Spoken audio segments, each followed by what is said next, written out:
Hello ulit! Kahit na season ng Pasko, hindi tayo magpapataob, may Ask Doc Dex pa rin tayo. At this time, ang tanong po natin ay mula kay Ma'am Jocelyn Agabon.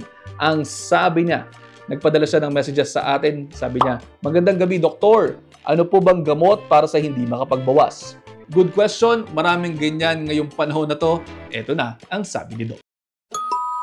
Ayun, i-define muna po natin ang constipation o yung problema sa pagbabawas. Ito po ay yung pangyayari kung saan either nahihirapang magbawas o dumumi ang isang tao fewer than 3 stools sa loob ng isang linggo o nahihirapan dahil tumitigas ang dumi ng isang tao. O pwede rin kasama nito ang pagsastrain kaya nahihirapan dumumi o di naman kaya ay pakiramdam na hindi lahat ng dumi ay nailabas na ng isang go. Mga dahilan nito po pwedeng hatiin natin sa lifestyle causes, blockages, mechanical problems, and others. Doon muna po tayo sa favorite nating lifestyle causes. O pwedeng dahil sa kulang kayo ng naiinom na tubig. O pwede rin pong hindi masyadong nakakakain ng fiber, walang ehersisyo, at pumupunta sa toilet nang wala namang urge sa dumudumi. Maaari din naman po na sumosobra kayo sa inyong mga kinakain at nakakaranas kayo ng tinatawag na dyspepsia. Next category po natin ay ang blockages. Kung meron po nakaharang dyan sa inyong colon o sa inyong rectum, po pwede pong definitely mahirapan talaga tayong dumumi. Po pwede pong tumor or polyps ang dahilan yan o iba pa. Next po ay ang tinatawag natin na mechanical factors o maaaring problema sa pelvic floor muscles.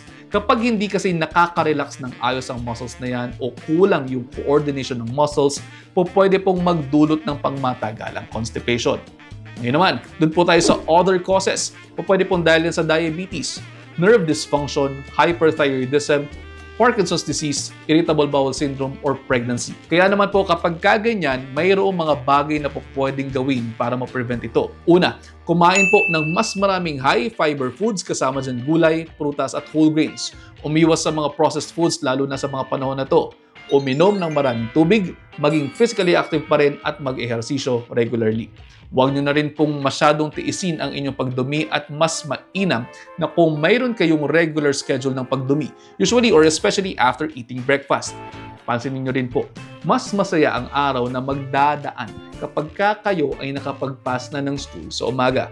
At para naman po doon sa mga taong hirap sa kanilang constipation, ang ating management ay nakakati po sa dalawa. Diagnostic management at therapeutic management. Best po na malaman natin kung ano ang pinagmumulan ng inyong constipation kaya po pwede tayo magpagawa ng tinatawag natin na mga imaging studies tulad po ng CT scan. Pwede rin po tayo magpa-colonoscopy at iba pang mga diagnostic studies.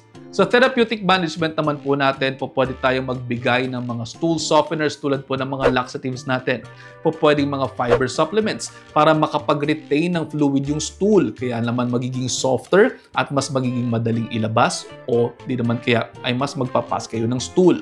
Po pwede rin po magbigay ng mga osmotic laxatives tulad ng magnesium hydroxide, magnesium citrate at ng lactulose. Meron din po mga stimulants tulad ng bisacodil at sinosides para ma-stimulate ang intestinal walls na mag-tighten up para mag-move yung stool. O pwede rin tayo magbigay ng enemas at suppositories. Maaari po makatulong yan sa ganitong sitwasyon. Kung hindi pa rin, best na magpatingin kayo sa inyong mga doktor at nang ma-evaluate kayo ng maayos. Ang ayaw na ayaw po kasi natin ay kung may nakaharang dyan na tumor at kinakailangan nating tanggalin.